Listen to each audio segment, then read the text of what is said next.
All right, guys, welcome in. It is Wagers on Campus, SEC Conference Preview Edition. We are about 16 days away from the start of college football, and Burns and I have been breaking down all of the conferences. We have done every single conference so far outside of the SEC and the Big Ten, but today we are talking SEC football, where 4 out of the last 6 national champions have come from this conference.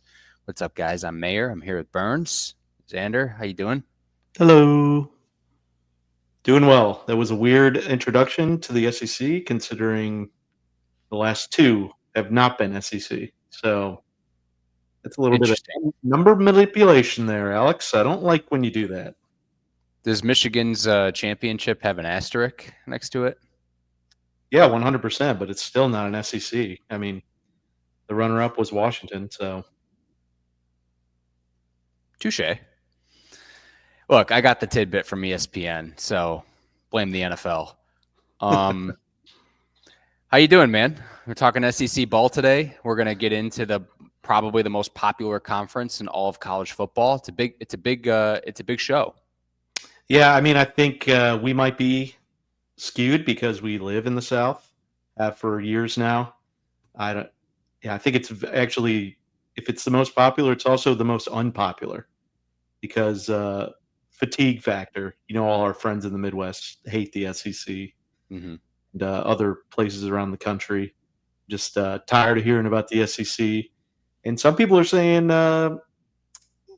SEC is the Saban Eastern Conference because Saban certainly carried most of the water for all those titles we talked about. Yeah, he did. Um, I kind of feel like Big Ten fans, when they look at the SEC, they they actually, I kind of feel like SEC fans, when they look at the Big Ten, they just have like zero appreciation for the Big Ten conference. Yeah, I would agree with that. Big time elitism from some of the least elite people that I've ever met. Uh, and although common ground, both like parents' age people are definitely the people that, like, in both SEC and Big Ten, or when bowl season comes around, it's like, oh, as long as it's not my rival, I'm cheering for the SEC. I'm Mm-hmm. cheering for the Big Ten. Mm-hmm. It's like the most asinine. I don't get the conference cheering myself. I think it's the most asinine just premise. And I'll cheer for XYZ team as long as they're not playing my team. Yeah, I know. I don't know. I can't do that in like the NFL with like teams in my division, but yeah, I don't know, man. But Exactly. as far as the SEC goes this year, we're going to be touching on all of the teams in this conference preview breakdown, and we're going to be going Pause. through our all teams, first team, second team, third team, and yeah, overall, this is a super dynamic conference, Burns. I think when we get into the schedule, we're going to see that there's just an unbelievable amount of good games that fire you up, at least on paper. And yeah, it's going to be an awesome season. So, where do you want to start talking SEC? Well, we've got some news to go over, and just to a little explanation to your point, though, is big time buyer beware. Uh, if you don't watch college football as much as we do, or you're here to pick up some tidbits, definitely do that, because the SEC would be like me whenever I try and bet baseball, and I like go in, and it's like I'm looking at the Mariners, and it's like, oh, is Brett Boone and John Olerud on this team still? And like, I look at more of the logo than the actual players. So I think, and this is what the SEC is trying to do, and we'll weed that out and critique them a little bit. But they're really trying to harp on the prestige of some of these programs instead of the actual play on the field. And overall, it translates to Alabama's just extremely butthurt from not making the first ever 12-team playoff, and they're throwing a proverbial temper tantrum in the wildest extents 9 months later. and we're all having to pay for that. So we'll cover what should be the real good games versus the they look good in their logos games. So are you saying don't lay the points with Alabama every single game that they're a favorite? We'll talk about it. It's kind of what I took out of that. Yeah, one member of the close family will need to be talked off some ledges this year. Saban ain't walking through that door, and he cannot keep betting Bama everything. Right.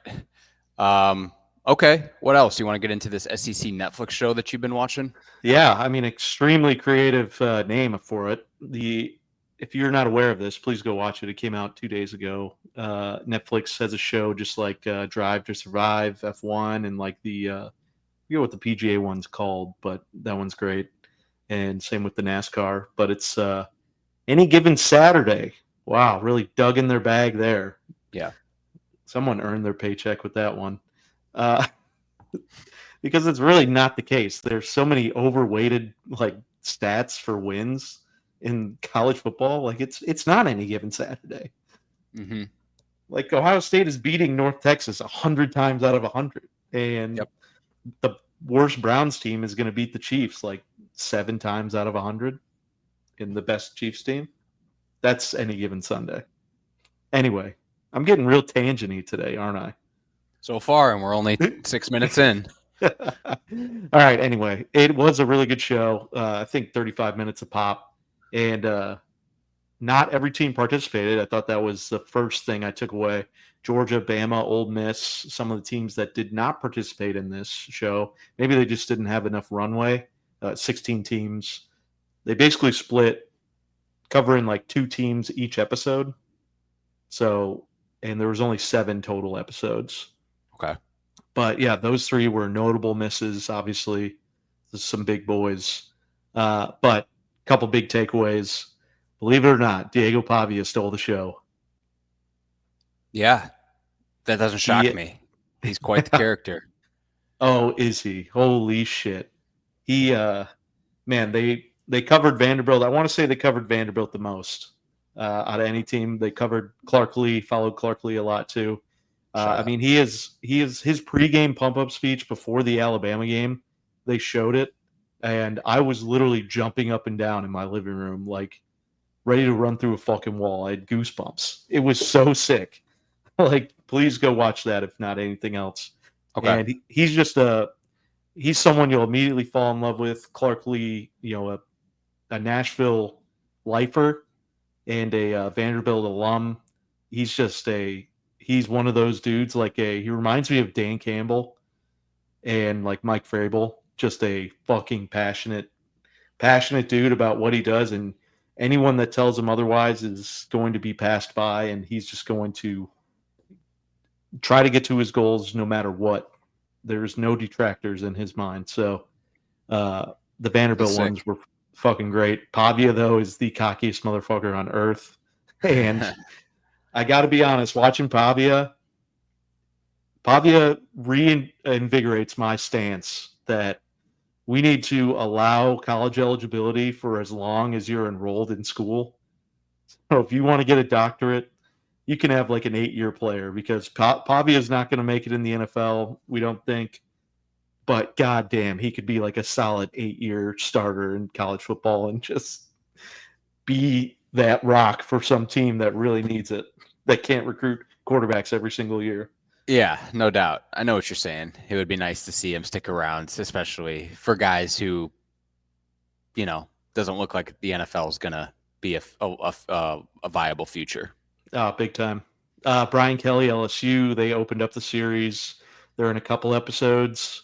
Listen, I've never been a Brian Kelly hater very much. I think he's a classic old-time football coach that's a real hard ass, that does some corny shit that could be conceived as very fake, such as the Southern accent. Yep. And his response to the unfortunate incident up in Notre Dame. But they recovered. Listen, he came off the same. You could tell there was a muzzle on that. Like, they showed him in a very positive light. I want to see him chew people's asses out. Pause. And they just highlighted like this call with his agent trying to keep Nussmeier in LSU, and he's like, the agent is just like, he can't say shit because he represents a couple of LSU players. So you could tell Kelly was so fucking pissed, but he's just like swallowing it so they can get a take on it and repurpose that. Interesting. Yeah. I will say that the Weeks brothers, they stole the show. These Southern dude, they're border collies, dude. They're loyal to a sense and not much thinking of their own. And you got to love that in your linebacker. All three of these brothers will be playing at LSU next year. West, Witt, and Zach, real back of the alphabet type family. Yeah. And this kid, I mean, he made me think LSU beat Alabama last year. He's like, we get down 20-6, we're right there. We're in this game. And I was like, dude, did they come back and win? Just knowing they got their fucking doors beat off. And Milrow ran for like 800 yards and 5 touchdowns. Yeah, he did. And this kid is just talking like, dude, we're going to win the Natty this year. Like, how about make a tackle on a quarterback? So Reed and Milrow's gone, but any running quarterback doesn't get about 20 yards a carry against LSU this year. Yeah, I mean, their defensive coordinator's getting paid like $2.5 or $3 million a year to turn around the defense. So high crazy. Expectations. Mm-hmm. Yep, very good. And last thing about LSU's, yeah, I'm all in on Nuss. I mean, was already all in, and he reassured me. I mean, he's got incredible head on his shoulders. Kid wants to win. He came back, gave the Tebow speech. I'm so in on Nussmeier. They covered Florida a little bit. Napier's the man. Feel so bad for Graham Mertz, former Rocky Lombardi nominee, but yeah, they show his family in the hospital with him after his season-ending injury. So that was sad, but Napier's the fucking man. All-time football guy. Go watch that. Sam Pittman. This is like one of those guys that like gives you a peek behind the scenes, but like his players talk about him too. And maybe this is why Arkansas can't get it to the next level, but this guy is a legit good guy. Great guy. Great guy. He's a better guy than he is winning head coach. Yeah. But he's a really, really great guy. I mean, he's high character. He's like high character, great team guy, players guy. So, for sure. And maybe that's good to keep at a program that isn't perennially in the hunt for national title. Keeps everyone doesn't lose the locker room. So that was my takeaway. Sam Pittman, all-time great guy. Nice. Josh Heupel in Tennessee, great appearance by them. I think it was the second to last episode. Had about 15-minute segment. They showed one half of SEC play and then showed them getting their fucking doors blown off by Ohio State. And that was incredible. I thought that was really good for any Tennessee haters out there. Go watch that because you will enjoy that. Heupel looks miserable. Yeah, that was a tough game. Yeah. I mean, he's quoted by saying, like, yeah, football's a game of inches, and we were a couple inches away on a few things, and then he just lists off, like, 13 different things that were a couple inches away from him. Yeah. Yeah. Nice. Sounds like a great show. I got to check this out. Yeah, and then the last note that I had, so they cover South Carolina. Probably South Carolina, LSU, and Vanderbilt get the most coverage in the show. But they're following around Shane Beamer on the South Carolina angle. They cover a lot of coaches, let the players just kind of. But Shane Beamer, listen, he seems like a really great guy. I just thought there was a hilarious clip. South Carolina loses, and like they are highlighting his family the whole time, and they're talking about his rough time when he was at Virginia Tech or his dad was at Virginia Tech and they weren't doing well. His wife comes on and she's like, yeah, when we South Carolina lose, I just don't go out in the town for a couple days. I just don't want to deal with it. And she's like, they're showing like a montage of her like around her like $500,000 kitchen, just like cooking while she's saying this. And she goes, and it's like gets to a somber music. She goes, yeah, I just don't want to have to deal with that vitriol of, and just knowing everything hangs on the balance of college football. And she goes, would I ever change it though? Absolutely not. And I look up Shane Beamer's salary. It's $8 million. It's like, yeah, no fucking shit. You don't have to leave the house, the multi-million-dollar house that you guys have, for a couple of days because you lost and football season's only 4 months of the year. Yeah, Right. I don't think I'd change a fucking thing either. Let's put the tiny violin away, please, and let's just kind of cut that from next year's show. Fair. Yeah. Just kind of making a thing out of something that's absolutely not a thing. I gotcha. Yeah, I mean, I can't believe guys aren't pushing women's sports more. Can you imagine just being the husband of like a women's basketball coach, and the basketball coach is getting like $4 million a year? And you're just like, yeah, it's pretty sick. She's coaching all the time, so I'm at home, starting a dynasty, making sure the pool's clean. It's pretty awesome. Get front row seats to whatever games that we want.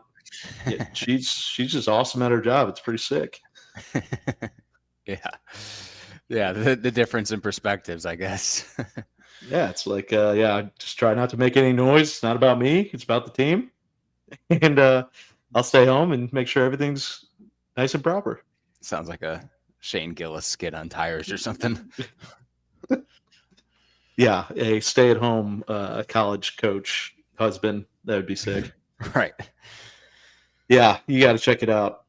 All right, other news. I know we're previewing the SEC, but that's a big thing that just came out. So it's very topical, very relevant. We like talking about topical, relevant things here too. We're not just your number sluts, all right? We don't just dance for the numbers. Other news. You ready to move on, Mayor? Mm-hmm. All right, Lagway's back in practice. So only a week ago we were talking about question mark. All right, he's already back to practice. So good news. Just keep an eye on him for not re-aggravating that. But that's a must-have for Florida. No doubt. That's great to hear that he's back. And we are a podcast that's first to put our hands up, and we're going to put our hands up again. Yesterday in our ACC preview, we put our hands up for Kansas State not playing 10 Big 12 games. They do not, but we didn't have an answer why, because they do play 10 Big 12 teams. But the Arizona game was already booked.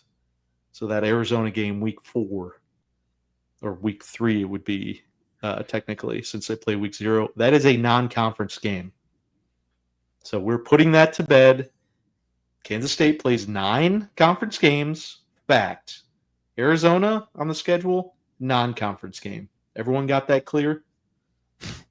It's just weird, though. It's like, how can you fault us or someone who would think that that's a conference game? Because it is a conference game. Well, it's because we did the same thing last year, and we warned everybody. The Arizona game last year was non-conference. Oh, I know. Because they already had the game scheduled. It's just dumb. It's just dumb. I agree. Yeah, it's the rule. I get it. It's the rule, but it's just dumb. That's all. Sure. Yep, agreed. Other than that, seen any other news of note? There is one very big thing that just came up. I just saw this tweet literally 2 hours before we started taping. Did you see that with our boy Pavia? No. He said, I don't see how we're getting all this disrespect with the amount of talent we have returning. I could see how this team can win a national championship. Ooh. You're right. He's a cocky motherfucker.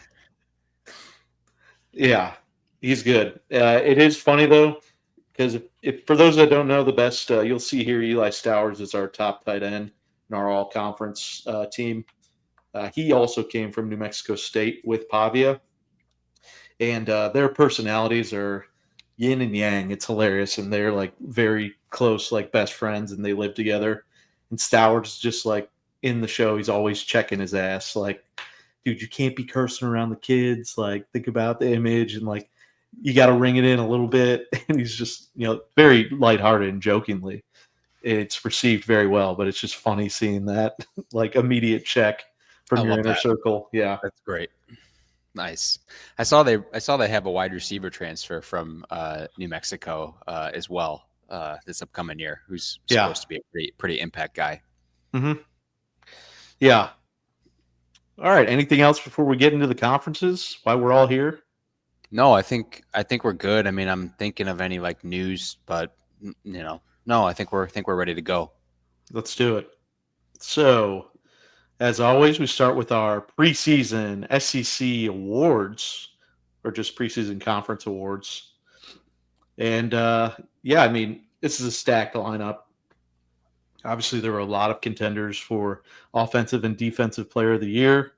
But when we look at it here, we start with the MVP as always. Guy we talked about off the top, it's Nussmeier. Coming back, get a chance to go pro, expectations to the moon. And I think he steps up and succeeds. I mean, he's got the best wide receiving core in the SEC, second best in the country. And he just has a unlimited amount of potential. He could be playing starting on Sundays this year for sure. He's that pro ready. Just need him to dial in the crunch time. I think is his biggest criticism from last year. But other than that, he's my preseason MVP. Yeah, it's a good pick. I mean, Nussmeier has all the tools to be an absolutely elite quarterback. Um, he's tall. He's got a rocket arm. Pretty much ever since he got into the game in that bowl game against Wisconsin a little over a year ago, he obviously flashed that ability. And like you said, they have weapons around him. Will Campbell, their left tackle, he went to the NFL. So they're going to have to make sure that they protect him. That's got to be of utmost importance. And it would be nice if LSU had a run game this year as well as a defense. But Garrett Nussmeier, yeah, great player. Yeah, for sure. And we'll see with the we'll talk about the team, but yeah, also O line that needs a lot to improve. Newcomer of the year, second year in a row. It's an incoming quarterback, John Mateer. What more can we say about Mateer? Oh man, and he followed his offensive coordinator Arbuckle here, so already familiar offense. They're going to hit the ground running. It was kind of up in the air of whether he would be the MVP as well. I mean, I think he's going to compete for the Heisman. I think a lot of people have Oklahoma as their sleeper this year, and a lot of people have also dumped on Oklahoma, saying that's ridiculous. So we'll see. But Mateer, newcomer of the year, you can book that. That's the most confident I am of these four. Yeah, wasn't Mateer the number one transfer? Oh yeah, Right. So, I mean, he's a hell of a get. He's a hell of a get for a school that has had some quarterback issues over the last couple of years. I promise you, John Mateer will not be the problem at Oklahoma if they struggle this year. He is an answer, not a problem. yeah. This will get back to the Venables as soon as he's taken over. Lincoln Riley had a run there with Heisman runner up. Like Oklahoma was all of a sudden producing just Heisman caliber quarterbacks. So I think this will return to a Sooner at Radio City Music Hall at the end of the year. Will he Wow. win? We'll see. Yep. And then Offensive Player of the Year. This is a stretch. This is me going out there, but this kid has tremendous upside. I mean, Eugene Wilson, I think first play of the season last year for Lagway was a bomb to him that went for 6, and everything is just showing upside for this kid. When I look at Eugene Wilson, I just think of like breakaway speed. I think of just a game changer. And when you have a quarterback that also has game changing capabilities, These are two guys, when they hook up, are going to put up some gaudy numbers. Yeah, for sure. What do you think of the name Eugene? It's solid. I think it's so rarely used, especially in the full name. A lot of genes out there, and I ain't talking American Eagle, but yeah, I think it's great. Me too. Shout out Eugene. It's a nice name. Yep. And then Mr. Can he do it? It's Harold Perkins at Defensive Player of the Year. We've been talking about him since he was a freshman. It's our third season of Wagers on Campus. Harold Perkins has been mentioned every season, Oh yeah. and last year was it was disappointing to say the least. I mean, he barely played. He played in 4 games, no sacks. So this is a big nut up or shut up year from a program that's produced quite a few defensive monsters to the NFL. And Perkins, from his true freshman year, looked like he was next up, top pick potential. And I think basically having a season off and bringing in a defensive mentality of can't get any more embarrassing than last year. That's why he's my defensive player of the year preseason. I think that talent is too much to overlook in a very strong conference. Yeah, like you said, we've been talking about Perkins for a while, and Perkins is such a freak athletically. They just need to. Some of those linemen just need to eat up some blocks up front to allow Perkins to fly around and do his thing. I know expectations, comps were kind of like Devin White-ish there for a minute. So hey, the expectations are still high if he's a depoy candidate going into the year. So I'm excited about this entire linebacker group, though. I think just LSU in general, the defense is going to be. We'll talk about it. Yeah. Yep. Yeah. So let's go into our all conference teams.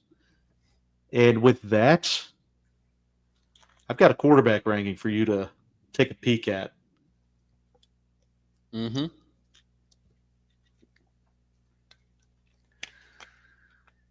There it is. Garrett Nussmeier at 1, John Mateer at 2, Arch Manning 3, Lenore Sellers 4.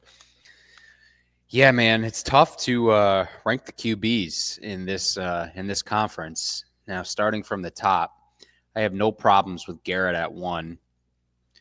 Number 2, John Mateer. I don't hate it. Let's see if he can play in the SEC. I think yes. I think that's a dumb narrative, but we'll see. I think 3 is where maybe we're projecting Arch Manning's what he's going to do. Whereas Lenora Sellers, we've already seen it. We've seen Arch Manning against UT El Paso, but not against real competition with real snaps. Yeah. Yeah. I mean, when I broke this down, obviously towards the bottom, there's going to be some pushback, especially when Ty Simpson, sitting at 13, is currently, I think, 7th best Heisman odds. But sure, we've at least seen Arch for more than 100 snaps, and that's some projection, but we know the talent's there, and he has the legs too, unlike his namesakes that have already made it in the NFL. Yeah, if this was my rankings, I would probably have Nussmeier at 1. I would probably have Sellers at 2, Mateer at 3, Manning at 4. But overall, I mean, it's just a matter of opinion, I think. I don't think there's any clear-cut correct answers as far as those top guys go. And then in the middle, I mean, you got Pavia at 5. Hey, that's your boy. I don't know if he's that high, but he is good, and he's tough as shit. 5, though? I don't know. Had more rush yards than Sellers last year. That's impressive. Yep. And responsible for over 30 touchdowns. I mean, come on. DJ Lagway, everyone's excited about him, of course. Gunnar Stockton, he showed me some moxie when I got to see him play, and that Notre Dame game in the playoffs, that was just a tough spot to be in. So we'll see. We'll find out a lot about Stockton this year. Now at number 8, this is where I gotta say, whoa, Bo Prabula, what over Marcel Reed? Come on. Yeah, I may have been a couple drinks deep, and just that's big time projection. If I'm gonna put him 6 quarterbacks ahead of Ty Simpson, uh, where Bo has also not played really shit at Penn State. So yeah, I mean, I'm good with moving that. He definitely shouldn't be above Taylor Green either. So I'll probably move that before I publish it to 10. But the bottom of the list stays the same. Yeah, I'd probably have Jackson Arnold in front of Joey Aguilar. Ty Simpson is an unknown. Austin Simmons is an unknown. I think you did a good job. It's just fun to see all the names and just like kind of triggering, your brain that like, oh yeah, like this is what we get to look forward to. Yeah, rounding out Blake Shapen just hurt first game of the season last year, missed the whole season. They're high on him in Starkville, bring in Fluff Bothwell. So we'll see. And then Cutter Boley, interesting. He's by far the least experienced, kind of lowest ranked quarterback in this conference. So a lot to prove up there in Lexington with a powerhouse coming in week 1. Toledo? Yes. Nice. Nice. This has got to be the highest Vanderbilt has ever been on a quarterback ranking listing prior to the season. I mean, I know Cutler obviously went there, so maybe a year when Cutler was there, but that's pretty crazy to see them up that high. Yeah, goddamn right, Alex. And then when we scroll over, we've got our all conference, and we've got a lot of parity at the top. First conference that we've really broken down with those top 6 teams really close together in representation. Yep, for sure. Texas kicks us off. We look at Texas. They're going to be represented first team and second team quite a bit. So Quintravion Wilson, or Wisner, I'm sorry, Quintravion Wisner. What can you say about him? The kid is just speed and absolute, just, I don't know, game changer when it comes down to it. And having him and a mobile quarterback, it's going to throw fits for defenses they have to play. And then a couple NFL players like Colin Simmons and Michael Taffy. Is that how you say it? Taffy? Taff. Shake that Taff. Anthony Hill at linebacker, our second team, could definitely be a first teamer for sure.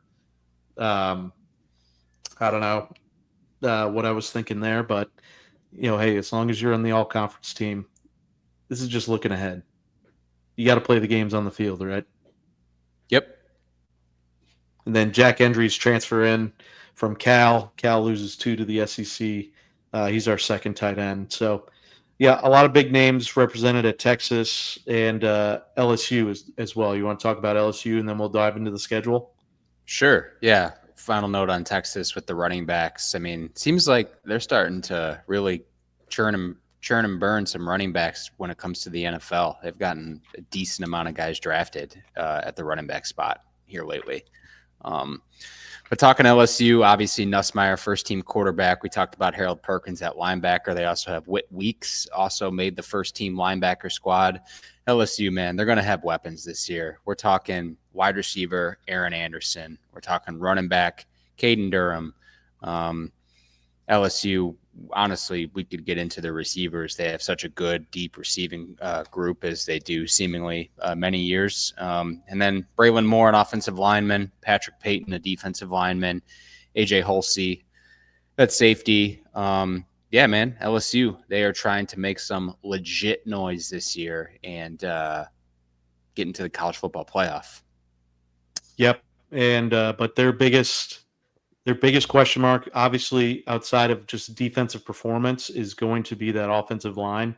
I mean, losing a generational talent like Will Campbell, who's going to be like a solid 14-year starter in the NFL.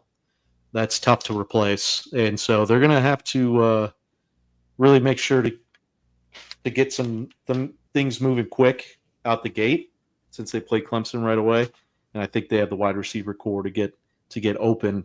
Tough to line up against three absolute studs week in and week out if you're a defensive unit. Yep, 100%. Okay, just pulling up the schedule right now. As usual, we're going to dive into week by week schedule and just kind of not break down, but just go through what we think are going to be the win losses for these teams. And we'll start with Texas. The Texas Longhorns. The Longhorns. And I have some betting angles scrolling through the bottom for this segment. And when we look at Texas, thought it was pretty interesting with Sark. You know, some are going to be good, some are going to be bad, but 1-3 as a road dog at Texas and 10-18 overall. So the real question is, are they going to be a road dog at Ohio State? We'll see, but Sark's got some questions to answer, obviously. Yeah, this game is unbelievable. I think we both agree right now that we like Texas in this one. Yes, probably. Oh. All right. And then they go 4-0 real quick, come back home. They wouldn't play on Sunday night because they have to come home to San Jose State, followed by UTEP, followed by Sam Houston State. Okay. Bye week, and then on the road to Florida. Yeah, that's an interesting one. In the swamp is going to be lit. I'll still go with Texas to win. Don't know if Florida is quite ready to take down this Texas squad, but I wouldn't be shocked if Florida won. But I'll go Texas. You? Yeah, probably. But get this. So this is a wacky scheduling to keep in mind. This, after their bye week, Texas isn't home for all of October. The Red River rivalry is a neutral site game. They're on the road at Florida, neutral for Oklahoma, road Kentucky, road Mississippi State, no bye weeks in there. So crazy if you're a Texas fan. You want to plan any trips, plan them in October. Yeah, for sure, dude. Right? That is pretty weird. Especially when your first three home opponents are UTEP, Sam Houston State, and San Jose State. You're like, damn, like I'm trying to like go to a game in Austin and actually see like a quality opponent. Yeah, exactly. And in like, but decent weather stays there all year round. So, but Red River rivalry's next. I have my side that I like. What do you think? I mean, I think Texas wins the game, but Oklahoma, I project Oklahoma to be pretty damn good this year, so I would expect it to be a good game, but I would still take Texas to win. As kids say these days, I think Oklahoma gets their lick back. This is embarrassment last year, and it's just a whole new energy to this Oklahoma team and rivalry game. I mean, come on. Okay. Kentucky and Mississippi State. Yeah, so win-win for Texas, and then they're going to beat Vanderbilt at home. And then they have a bye week, and then they are at Georgia. That is a tough game. I would go Georgia on that one. Okay. And then they close the year hosting Arkansas and A&M. We'll go Texas. So what do we got? 10-2 overall, 6-2 in the conference. Wow, Mayer has another front runner going 10-2 right off the gate. Yeah, sure do. No, I mean, 10-2 is good. Definitely could go 11-1 or even 12-0, but I don't see a floor anywhere below 9 wins at most, or at worst, I should say. I'm sorry. Yeah, like 10 feels like the floor. Yeah, I mean they have a bunch of returning starters on defense. Obviously, Sark has built a really good program over there. He's really built a great culture. And you know, they're aware of the expectations. They've been to the college football playoff now 2 years in a row, come up short. Um, I think this year is really going to be about their defense and a lot of that leadership stepping up and making plays, and then the offense starting to get better and better and better as the year goes along. I think that'll be the story of Texas this year. Big time. And, back-to-back years they've lost in the semifinals. So having that sting, getting so close, usually see teams that are pretty well coached be able to at least bring it to the next level, which would be a national championship appearance. Well, I'll also say I think Quinn Ewers has kind of been unfairly shat on ever since last year's playoff game. He dealt with some injuries last year, and look, I know he wasn't great, and you could even say he wasn't good, but I don't think he was this horrific quarterback. But all that to say, a lot of people think Arch is going to be a significant upgrade over Ewers, so that should be interesting. We'll see. Little fun fact about Ewers. No big deal, just third all time on Texas passing. Completely under the radar. Passing yards. Look at you. No big deal. Okay, LSU. We had them in yesterday's episode losing to Clemson. Is that right? Yeah, I think so. Yep. Well, they'll bounce back. They'll beat our CUSA champs, Louisiana Tech. Nice in-state rivalry there. And then they kick off SEC Week 3, hosting Florida. Big game for both squads. Get the season off on the right foot. LSU already down a loss. Don't have much other wiggle room. Tigers win in Bayou. Yeah. Yes, they do. Beat Southeastern Louisiana. It's nice of them to give two Louisiana schools some comeuppance. And then starting off 5 straight games without a bye. That's pretty 2-bye season. That's wild. But then they go to Ole Miss. Ole Miss is interesting this year, right? A lot of question marks at the positions that matter the most.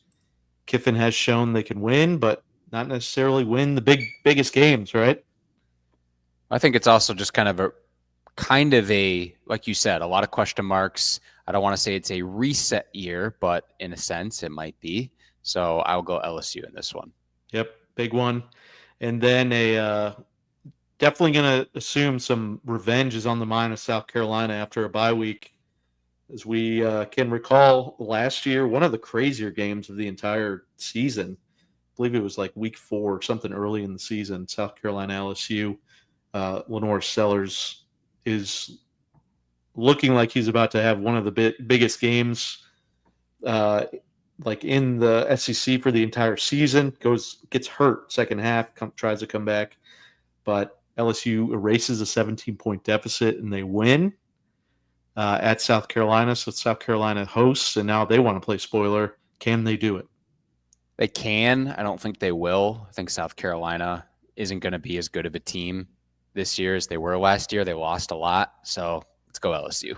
Okay, really? So you think like South Carolina is going to have some ferocious dudes against an inexperienced LSU offensive line, and then on the other side, Sellers was snapping. You think there's going to be enough improvements on the mobile quarterback from LSU to shut down a quarterback like that? Yeah, I mean, I do. My expectations for their defense is to be significantly improved this year. And playing this game at home will help. I know the revenge factor, like you said, for South Carolina, but I think it'll be too much to overcome in the Bayou. Yeah, that should probably be a night game, which is going to be a great game to watch. All right, then the following week they go to Vanderbilt, come to Nashville. Upset alert? I think so. I think Vanderbilt definitely has a legit shot here.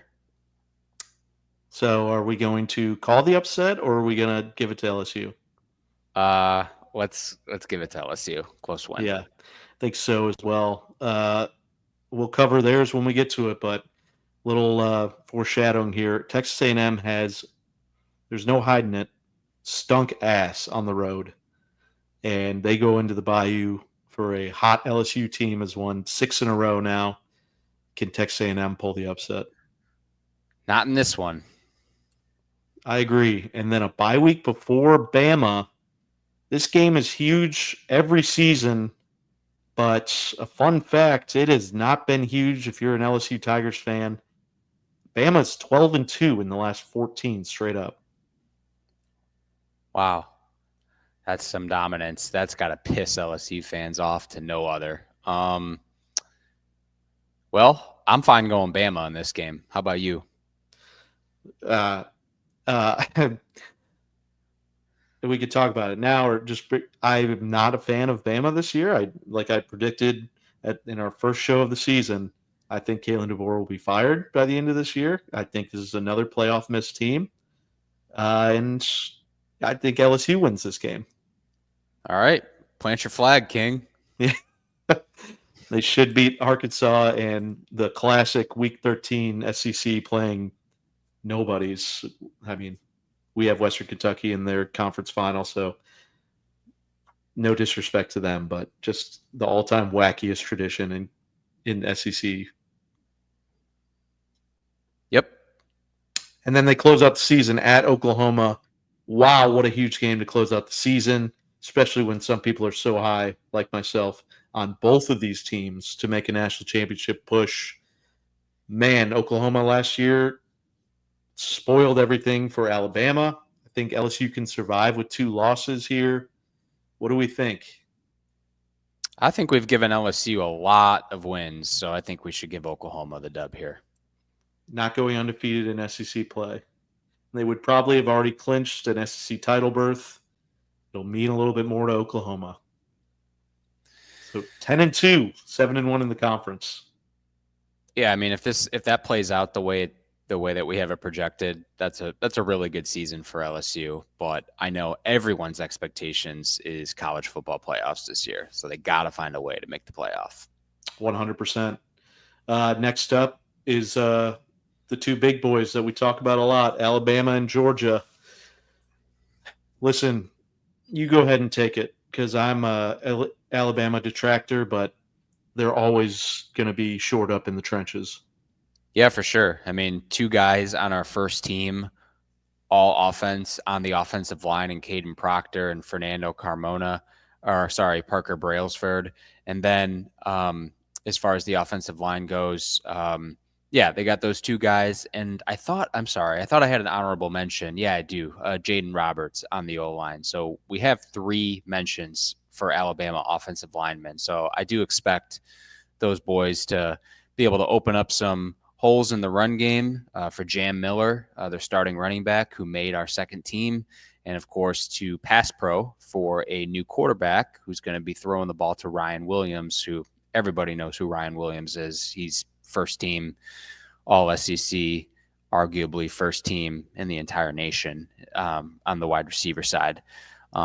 Defensively, LT Overton at defensive line.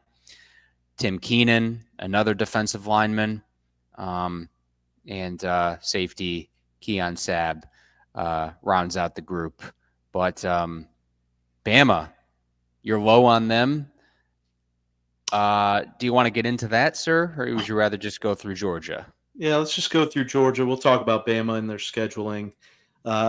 Georgia, one of the lowest returning production percentages. I think it was 92nd in the nation.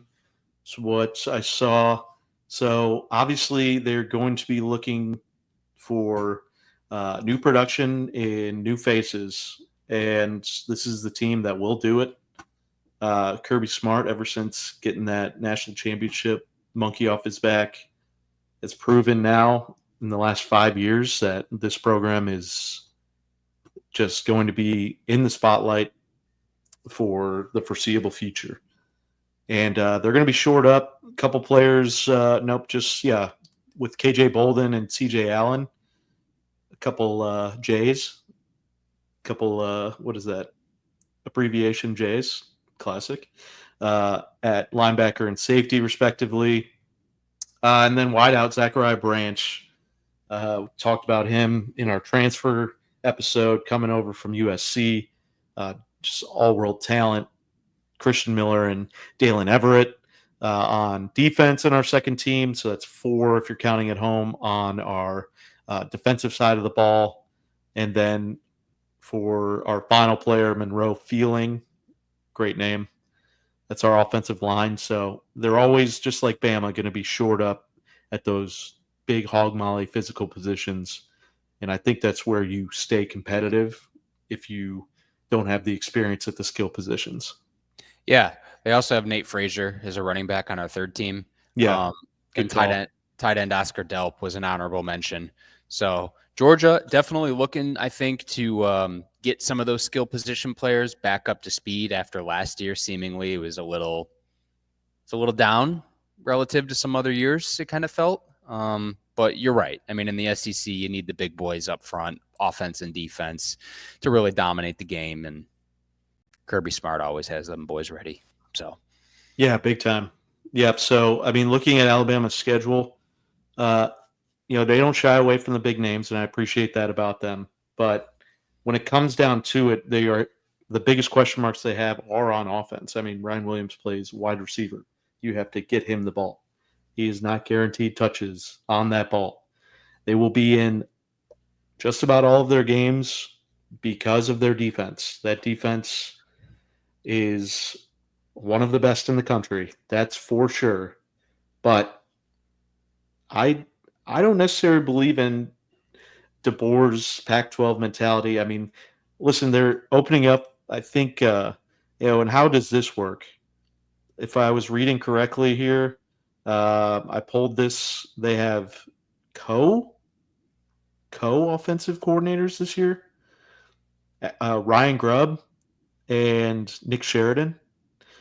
You'll remember him as a reject Michigan quarterback, one of their worst teams that he was on.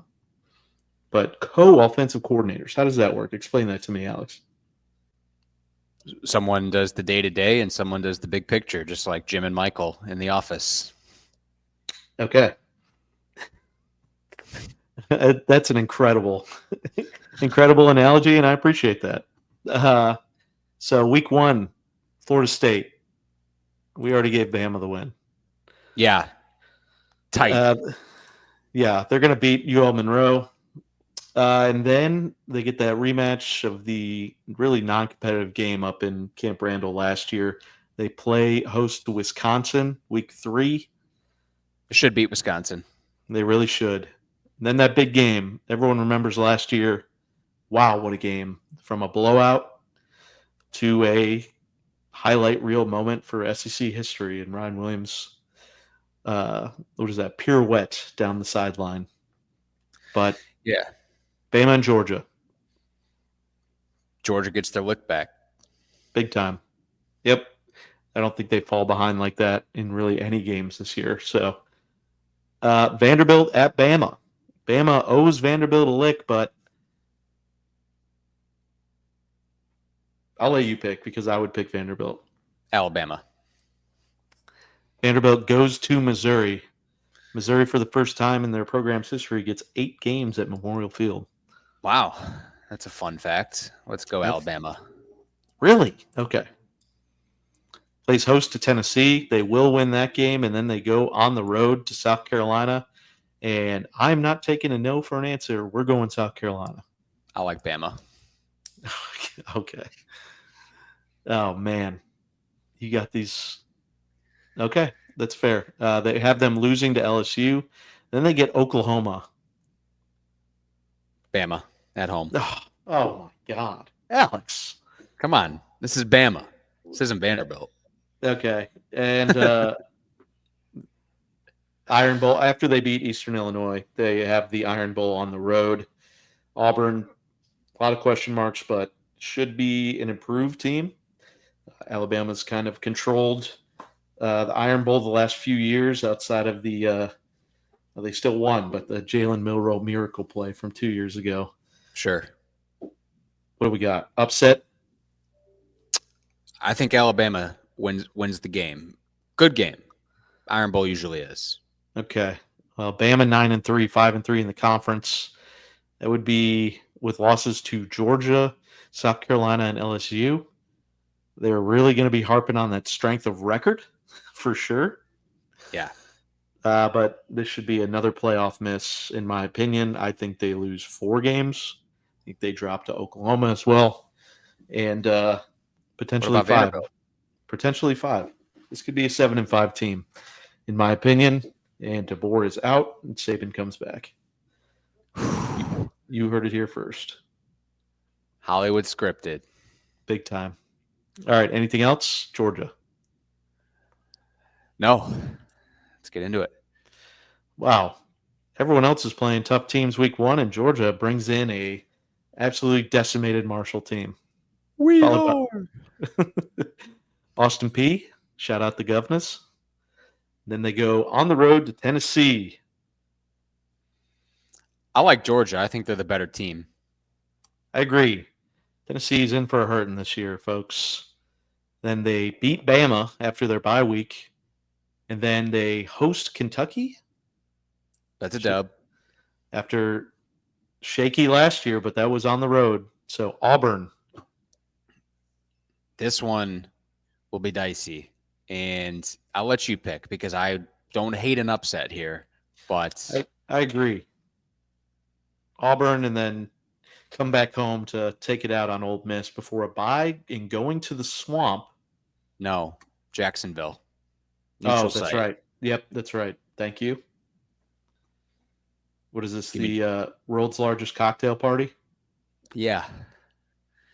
Give me Florida, Whoa. right? Georgia comes back, beats Mississippi State, and beats Texas before beating Charlotte. And then I believe we had Georgia winning. We had Tech winning, I think.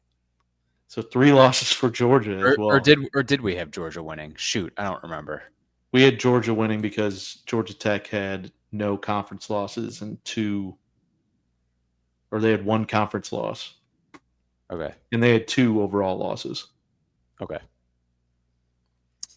All right, so that's 10-2 for Georgia, 6-2 in the conference. Man, all of a sudden there is a lot of noise atop the SEC with no clear front runner. How do we feel about that?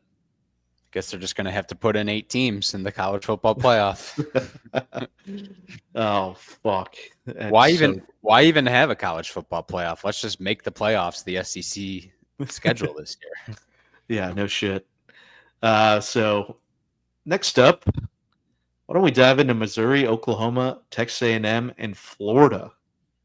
It's a hodgepodge group of teams, and one team we've talked about quite a bit. So let's dive into Missouri, a team we haven't talked about besides Bo Prabula getting shit on in our quarterback segment. Mizzou, as Burns mentioned, 8 home games for the Mizzou Tigers this year. And as when we go through their schedule, you will see that they have more of a favorable schedule than a lot of other SEC teams. So that plays in their favor for sure. Bo Prabula, you might remember him at Penn State. He comes over at quarterback.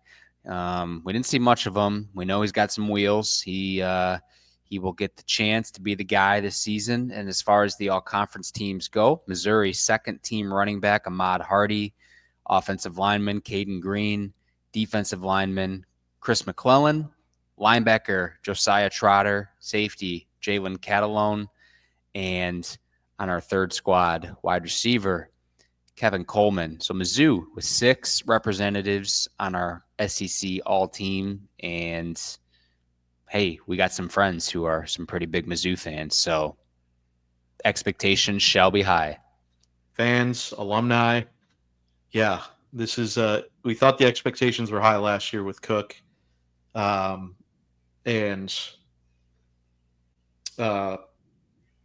wow, what am I doing?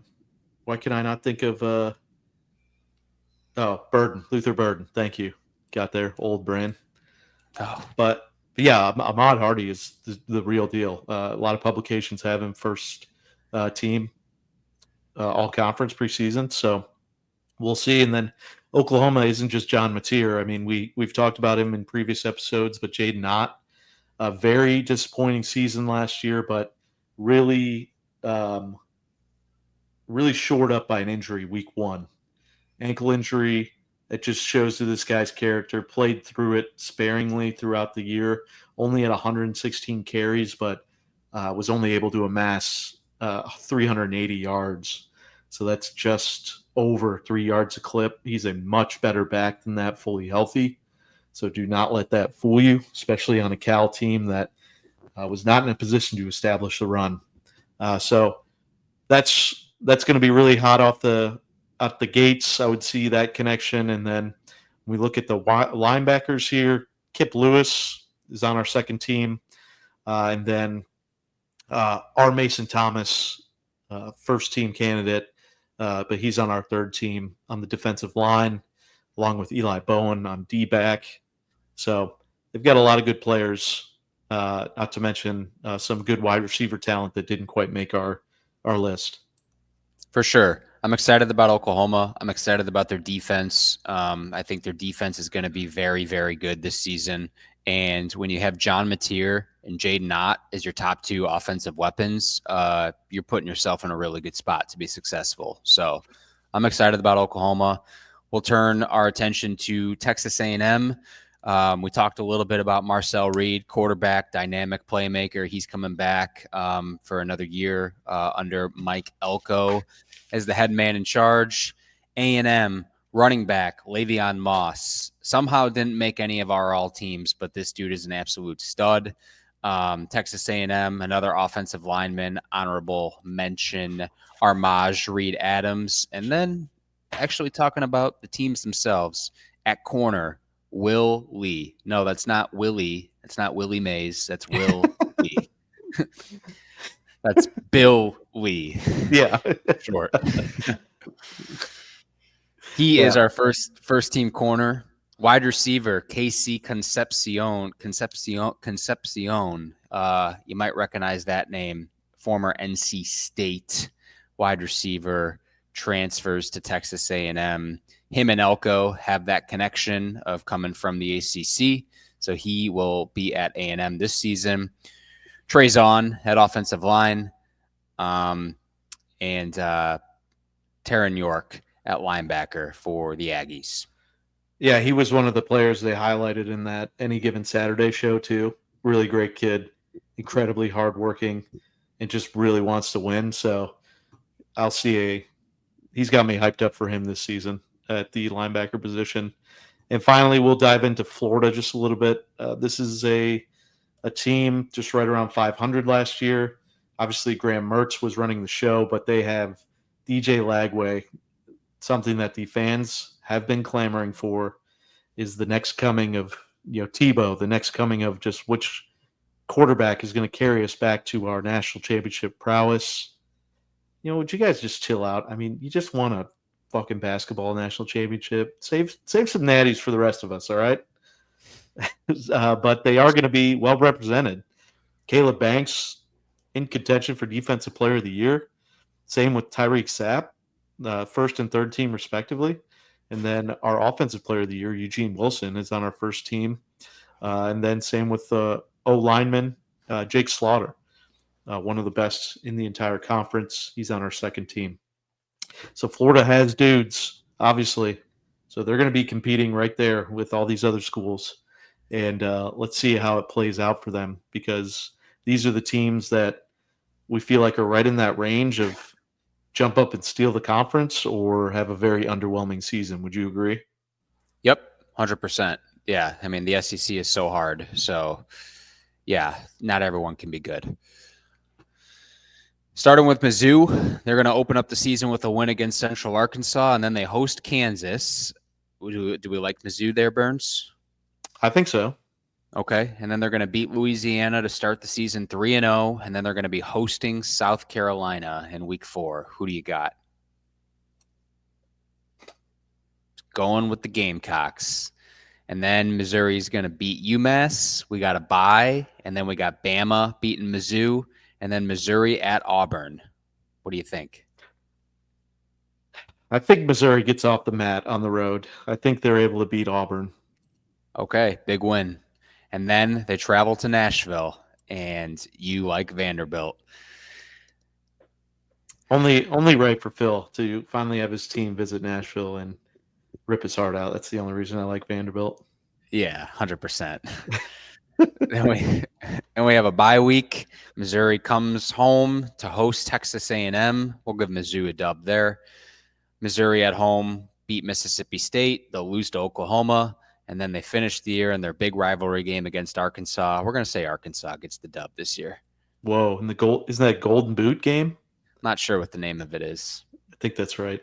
It'll be the Taylor Green game. Yeah, for sure. 7-5 though. That changes it from 8-4 strong to 7-5 middling season. I believe. Yeah, talk about this end of the show, but I think that's right at their win total for the year. It has 7.5 actually. Okay.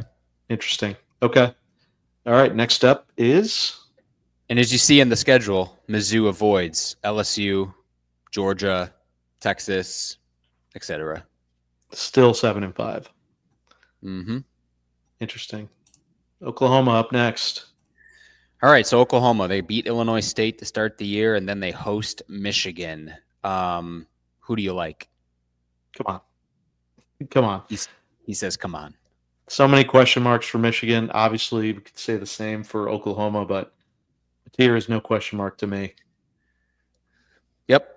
Then Oklahoma's going to beat Temple, and then they come back home to host Auburn, and we got them winning that one. Then when they have a bye, they're going to beat Kent State, and then Burns overruled me. He said they're going to beat Texas in the Red River rivalry game. So Oklahoma is undefeated as they head to South Carolina. Who do you got? 6-0 going to South Carolina. I think South Carolina plays LSU the week before, so that's tough for them. Come on, Burns. Stand on business. You want to go Oklahoma? I do, yeah. And then Oklahoma hosts Ole Miss, and then they're at Knoxville. Is that going to be their first loss of the year in Rocky Top? I think so. Come on. You think so? Come on. Who's going to beat them? Joey Aguilar? Come on. The team. What are we talking about here? Any given Saturday, baby. So then they have a bye, and then we have them losing to Bama, beating Mizzou, beating LSU. What a season. I'm not standing for this. They're going 11-1. Oh my gosh. Just end the show now. Oh, dude, man. They're over under win total of 6.5. Yeah, that's and 40-1 to win the conference. That sounds like two bets that are well worth placing. Yeah, no, for sure. I mean, I think Oklahoma will be very good this year. I don't know about 11-1, but I do think they'll be very good. Fine, we'll keep Tennessee. Yeah. So we think the best team in the SEC is going to have 2 losses. Well, we haven't talked about Vanderbilt yet. So they already have 2 losses. They have 3 losses. We've given them already. Ah, shit. Okay, yeah. Next up, A&M. They also have 3 losses already, but they won't start that way. Yep, 2 wins to start the year, and then they're at Notre Dame. This one is interesting. Remember, Notre Dame won last year. I could easily see A&M getting their lick back against a Notre Dame team. In one of the most boring non-weather affected games, I think that final was 13-9 or something like that. Something like that, yeah. Just 2 defensive prowess teams. Notre Dame's just more prepared to win early in the season for a game like this. Okay, then A&M has a bye. We got them beating Auburn off their bye, beating Mississippi State, and then they host Florida, another home game. I'm fine going A&M in this one. Winning in that place is hard. Yeah. And then they hit the road to take on Arkansas, and I would be fine going A&M in this one as well. I think they'll be able to beat Arkansas. And then we have A&M losing on the road to LSU. They get a bye week, and then we have them losing on the road to Missouri. And if you just scroll down. Yeah, and if you've been following along, I mean, this is a hand up on me, not putting the notes in, but that's why I have them scrolling at the bottom there. A&M 3-12 straight up on the road the last 4 seasons. Not good, especially for a team that's supposed to be a good team. Got to find ways to win on the road. So If you just want to scroll down on the schedule, Burns, so we can finish out A&M. Hey, I'm sorry, Alex. Plugging in my phone or my computer here. Let's go. All right. So A&M at home against South Carolina. Do you feel some type of way about Carolina winning that game, or should we give it to A&M? Yeah, I still feel like South Carolina is a more complete team. I'm just not a Marcel Reed buyer. Okay, we'll give South Carolina the win. So we got A&M finishing 7-5, 4-4 in the conference. 1-4 away. Disappointing year for their standards, for sure. Are they going to buy out another coach? Whoa. Shots fired. All right, Florida. They beat Long Island to start the year. They beat South Florida. Then we have them losing to LSU on the road. And then they play Miami. And we got Miami getting that dub. Followed by a bye week. Hosting Texas. They dropped that one. On the road to A&M. Dropped that one. Mississippi State at home. They'll win that game. And then we have them beating Georgia. And this is where they go on a little bit of a run. Where they beat Kentucky. They beat Ole Miss. They beat Tennessee. And I think we had Florida State win it. Did we? I don't even remember who we had winning this game to close the year. It's a great question, Alex. But that run, I mean, in between there, as I look this up real quick to hold the accountability of this team, we have them losing 4 straight games. I mean, the chances of that happening and Napier staying, especially that early in the season, do we think that that's a probability, or would they make the change? We had Florida winning. We got Florida winning. No, I think they would keep things intact. I think Napier's hot seat was last year. I think his job is totally secure for the full duration of the season. And I think everyone knows that they have a tough schedule. I'm not expecting them to get their doors blown off in any of those games, but just tough losses, you know? Yeah, absolutely. Yep, so that covers those teams. Now we round out to the middle of the pack here. The next few that we have are Ole Miss, Auburn, South Carolina, and some teams that, one we're very high on, but has little representation in our all-conference team in South Carolina. Yeah. Starting with Ole Miss, they had 3 representatives. It could be kind of a reset year for the Rebels. Now, they have won double-digit games a number of times over these last couple of years, and honestly, that was not what they were doing prior to those last couple of years. So Ole Miss, they might have to just kind of hit the reset, maybe win 7-8 games this year. I think probably some fans will be disappointed, but all in all, they've really built a really good program over there, and replacing a quarterback like Jackson Dart, it doesn't just typically, it just doesn't happen overnight. But wide receiver, Caden Lee, tight end, Daquan Wright, are 2 offensive skill players to look out for. And on the defensive side, they had 1 representative, Suntarian Perkins at linebacker, making the second team squad for Ole Miss. And then we move on to Auburn. You want to take that? Yeah, Auburn, getting Jackson Arnold, Hugh Freeze has got something to prove here. They're represented on defense with Keldrick Falk. I mean, a defensive line that has definitely produced some talent in the past couple of years. But Cam Coleman, one of the best wide receivers in the entire country, can absolutely take over a game, but got to make sure quarterback can get him the ball. And I myself was not very impressed with Jackson Arnold at Oklahoma. I don't think he's better than Peyton Thorne last year, and that's why I think Auburn struggles this year, even though they do have some of the same talent when it comes to all conference individuals preseason as some other teams that I feel are much better than them, like South Carolina. For sure. And Auburn, they got a couple good players at the receiver position, not only Cam Coleman, but Eric Singleton, the transfer from Georgia Tech. He was an honorable mention on our squad. So he's someone to look out for. Just imagine if Tech was able to keep Singleton. Man, that wide receiver room might be the best in the country. South Carolina, they had 3 representations, not including Lenore Sellers at quarterback.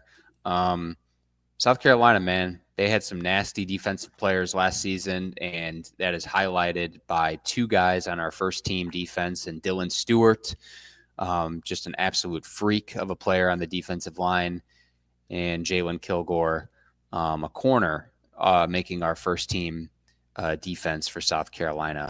And then on the third team, they're represented by offensive lineman Josiah Thompson. So South Carolina, 3 representatives, and then Arkansas with 3 guys as well. Yeah. Arkansas? Yeah, we'll cover them next. But yeah, going into these guys, listen, it's a nut up or shut up time for some of these guys. Have to wonder, just is Kiffin just are they just happy with the occasional push and then like 8 to 10 wins? I would be, if we're being realistic. Well, let's go through the schedules. Ole Miss starting the year with a win against Georgia State, and then they should take care of business on the road against Kentucky, I would think. What? No, that's fine. Get their lick back from that crazy upset last year when Ole Miss lost as an 18.5-point favorite at home. And then week 3, Ole Miss hosts Arkansas. Who do you like? Man. Ole Miss, their gambling note that I wanted to point out for the season, their under last year was 5-0 when their line was over 61 points. This team was, one of those Big 12 teams hiding in the SEC with those point spread, or I'm sorry, the over unders that they were producing. So just to keep an eye out for that. When it comes to the Arkansas game, I think Ole Miss can win at home. And then Tulane, I think we had the upset here, but maybe not. Okay. So Ole Miss starting 4-0 until dropping one to LSU. Then they hit a bye week, and then they host Washington State. They should get the dub there. And then we have them losing 2 straight road games. Tough schedule here, Burns. At Georgia and then at Oklahoma. That's brutal. They come home against South Carolina. Sure. Yeah, I mean, it's going to be a great game. It's going to define the season here. Obviously, we have them losing to Florida later, but they won't know that at this point. 3 losses. You can't lose any more in this point. What do you think with this game being another South Carolina road game? They can't win that many on the road, right? Yeah, I think Ole Miss will have the advantage being at home, and I think it'll be enough to get a win. And then final week of the year, Ole Miss versus Mississippi State. I'm fine going Ole Miss in the rivalry game. Wow, the Egg Bowl. They keep the domination going. Yes, I know that name of the rivalry, the Egg Bowl. Yeah, we'll say I like Mississippi State to get an upset there. All right, go ahead. Let's roll. No, it's fine. No, 8-4. 8-4, not a bad year, especially for a reset year, quote unquote. Yeah, absolutely. Next up, Auburn.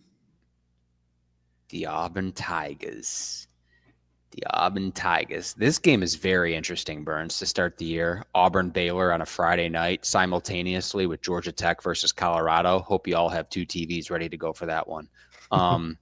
Just a weird game, though. SEC, Big 12, Friday night. The game is in Waco. Who do you like, dude? I think we like Baylor in this game. We sure do. Yep, we liked Baylor then. And a week later, we still like Baylor. What do you think? I'm fine with that. I'm fine going with Baylor. Okay, because they'll win their next 2 games, Ball State and South Alabama. Yep, and then we have them losing 2 games on the road to Oklahoma and Texas A&M before having a bye, coming home and getting the upset against Georgia. And then we have them dropping at home to Mizzou, and then Auburn at Arkansas. I think we should go Arkansas on that one. Yeah, and the gambling note especially backs up our Georgia upset mid-season. Hugh Freeze, 33-17 as a dog, including 20 outright underdog wins. It's a good stat. Yeah. I said we can go Arkansas in that game. Oh, I'm sorry. It's all right. It's all right. No, we're good. It's all right. And then they host Kentucky. We'll give Auburn the win there. And then they're at Vanderbilt. Burns with the quickest click I've ever seen in Vanderbilt. Come on. They'll get back against Mercer. And they get their lick back against Mercer, and then they lose to Alabama in the Iron Bowl. So what does that put them at? 5-7. Okay, not going to make the Alabama fans happy. Hugh Freeze will be gone if that transpires. Man, we are passing out more licks than the world's largest lollipop. Tell you what. Yep. Who was up next? South Carolina. Scar. Open up the season in Atlanta against Virginia Tech. I know we had South Carolina winning that game. Sure did. That'll be tricky. Sure will. That'll be tricky. And then at home against Vanderbilt. Burns. All right. He loves both of these teams. Yeah, South Carolina should open up 4-0. Yeah, got them beating Missouri, and then they host Kentucky, so they should open up the season 5-0.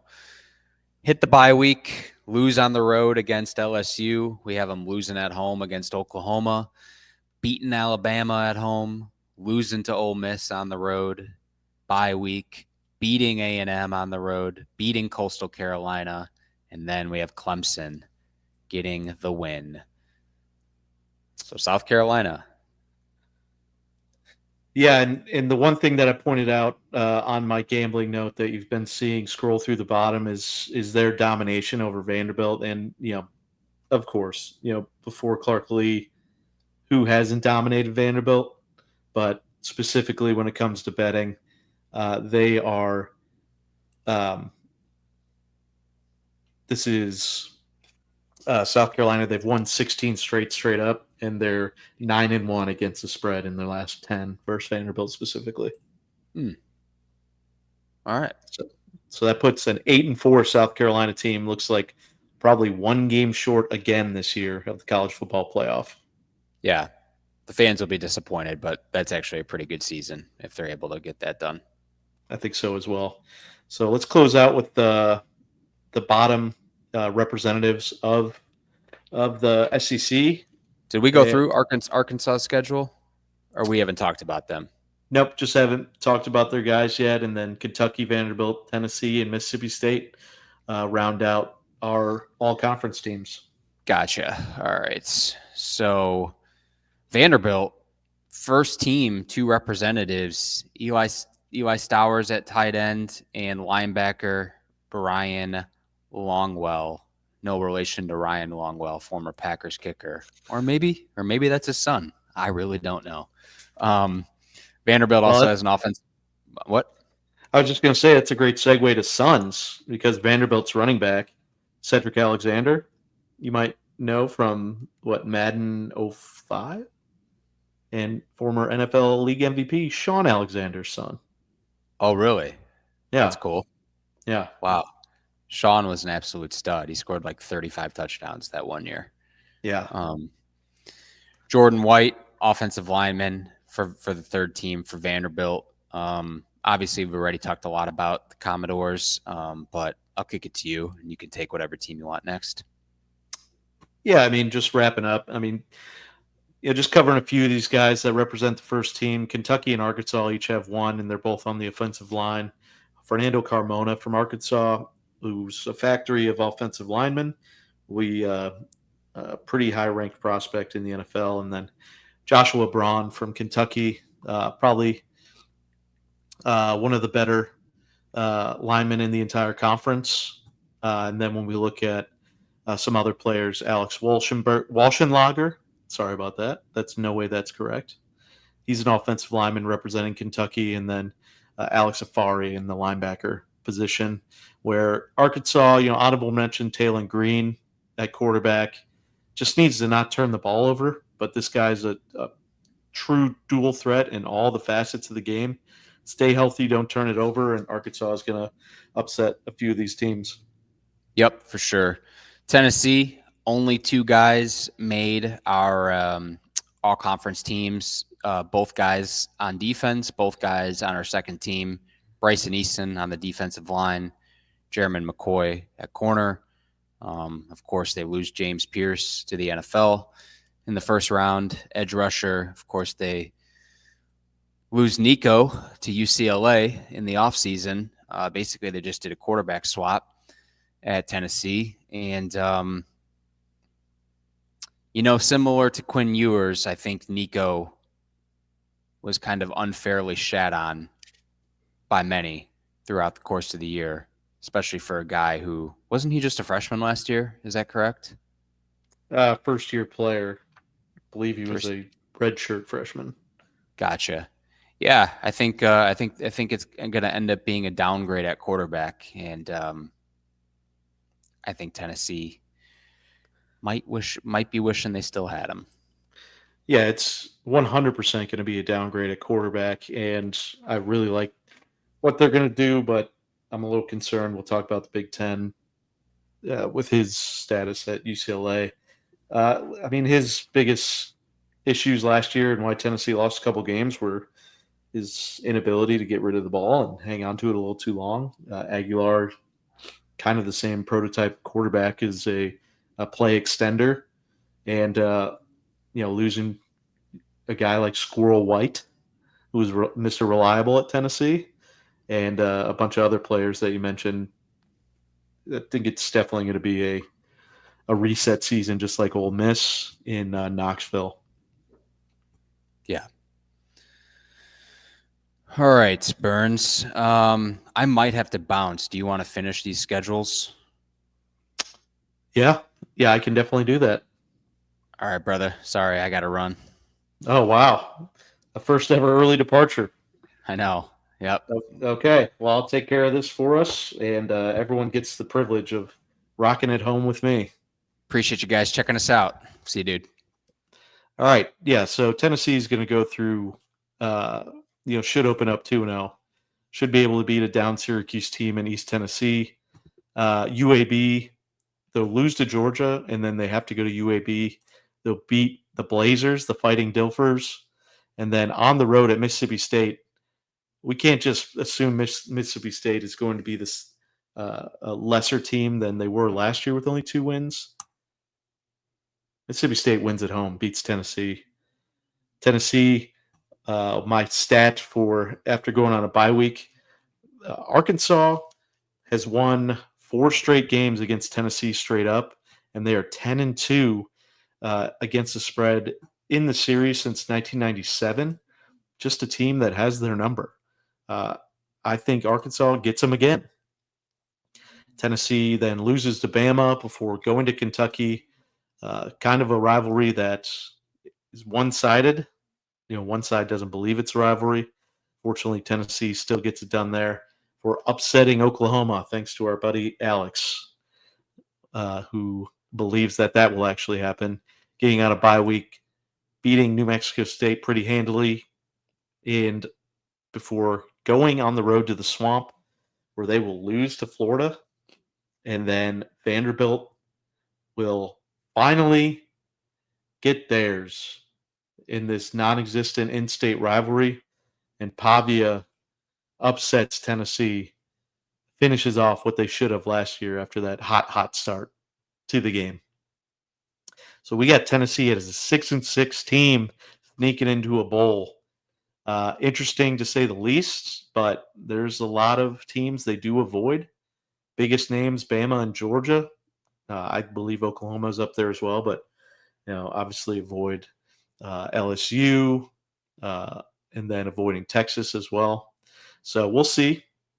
Next up, why don't we go to that Arkansas team?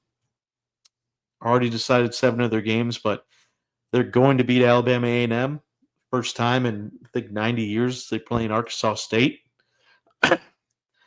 The donors aren't going to have to worry about any fan bases changing in these day and age. Very loyal. That was the main reason we talked about that. These teams were worried about playing each other. Arkansas was seriously worried about losing fans to Arkansas State. But Ole Miss comes Arkansas goes to Ole Miss week 3. They'll lose that.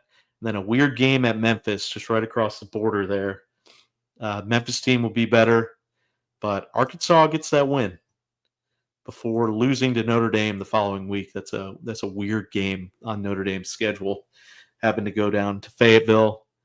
But close game, Arkansas loses for coming off the bye week, beating Tennessee, losing to Texas A&M, beating Auburn, and then losing to Mississippi State. And a bye week followed by losing to LSU, Texas, and then beating Missouri in the last game of the season, also finishing 6-6. Arkansas. Boom. Next up, Mississippi State, team that we've talked about very minorly. They'll get Blake Shapen back. Listen, what Levy's doing down there, he's building off of absolutely nothing from last year. I mean, he was basically just given a program with a name because the roster he was given no business being in the SEC. So it's little to his detriment. He starts getting his guys in here. They're going to start making some noise, and I think it's going to be pretty immediate. I think they beat Southern Miss, and then we have them beating Arizona State week 2, where a lot of the public's going to see Arizona State last year compared to Mississippi State. They're going to completely overlook this team, and that's going to be the earliest shock of the season. Before they continue at home, they're going to beat Alcorn State. They're going to beat Northern Illinois, and then they're going to beat Tennessee. And Mississippi State is going to be 5-0, 5-0 after week 5. Probably ranked, I don't know, 16th in the country, maybe 14th. And Brandon Walker's going to be out of his absolute mind when this happens. Only for Mississippi State to drop the next 3. Texas A&M, Florida, Texas, beat Arkansas on the road to kind of shore up the dams there, and then dropping their final 3 games to Georgia, Missouri, and Ole Miss. Third straight team, 6-6, bowl ready. 4-game improvement from last season. I think people in Starkville will definitely take a 6-6 season, and then we round out the season here with Kentucky, who we predicted would get the win over Toledo before losing to Ole Miss, coming back, beating Eastern, might as well be in the MAC, losing on the road to South Carolina, on the road to Georgia, getting a bye week, but dropping to Texas, Tennessee, Auburn, and Florida, 6 straight losses.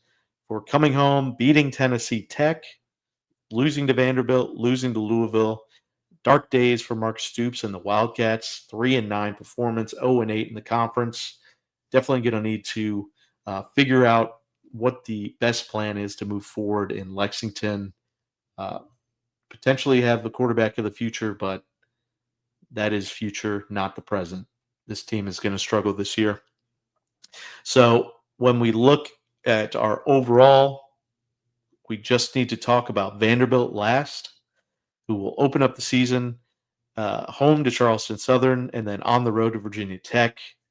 Win-win. Losing to South Carolina before beating Georgia State. Vanderbilt, phrase of the day, getting their lick back and then beating Utah State. Vanderbilt starts off 4-1.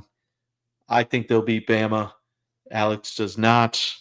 Bye week, lose to LSU, beat Missouri, lose to Texas, beat Auburn, and then they are going to beat Kentucky and beat Tennessee as this team finishes 8-4, 4-4 in the conference.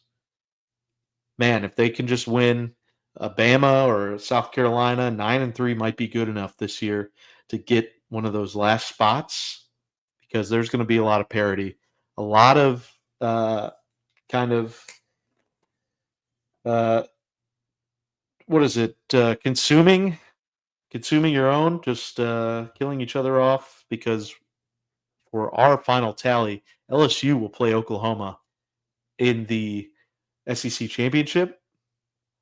That's a rematch of the final game of the season. Yeah, that would be absolutely crazy if that was the instance. but we'll see if those tiebreakers are legit because Oklahoma, Georgia, and Texas are all 6-2 in the conference. So we will see there. But overall, I would have LSU winning this conference. I think they would get 4 representatives from what we've put together here with LSU, Oklahoma, Georgia, and Texas. When we look at what that means on a betting standpoint, listen, a few numbers really stick out. Mississippi State 3.5 wins. We have them at 6 bowling. That would be pretty huge for this program. Vanderbilt at 8, that would be over, and then Kentucky 3 wins under. A couple sure bets that we have. Tennessee also well under 8.5. I think that line has moved since we produced this graphic a couple weeks ago. I think that's moved down to 7.5. Couple other ones that really stick out to me would be Oklahoma going way over. Have them in the conference title game. To win the conference, they're 40-1. To make the playoff, they're 5-1. I don't know. Let's see. Yep. And yeah, I think those are some numbers that we're going to talk about next week on our future show. I think there's some money to be made. I think with the favorite Texas being 3-1, there's definitely an opportunity to be holding a ticket at least when that conference championship comes around, to have a potential shot at double-digit odds hitting, especially when you have LSU sitting there 10-1 to win the conference. Other than that, I think that covers everything we wanted to share with you today on the SEC. I know Alex apologizes for having to leave early. I know you all love sticking around with me, a little one-on-one time, but love to hear from everyone on how badly we fucked up putting SEC largest winner at 10 wins. No one sniffing an undefeated season. Listen, a lot of tough schedules out there. A lot of tough schedules. I think there's a lot of positives and negatives we can take away from this. So just sound off and just let us hear it. We love to talk shit back. That's going to wrap us up for this week. Next week, Big Ten rounds out all the conference previews, and then a second episode of all of our final future bets to get you ready for the following week, which will be week 0 preview of the college football 2025 season. Bye. Love you guys.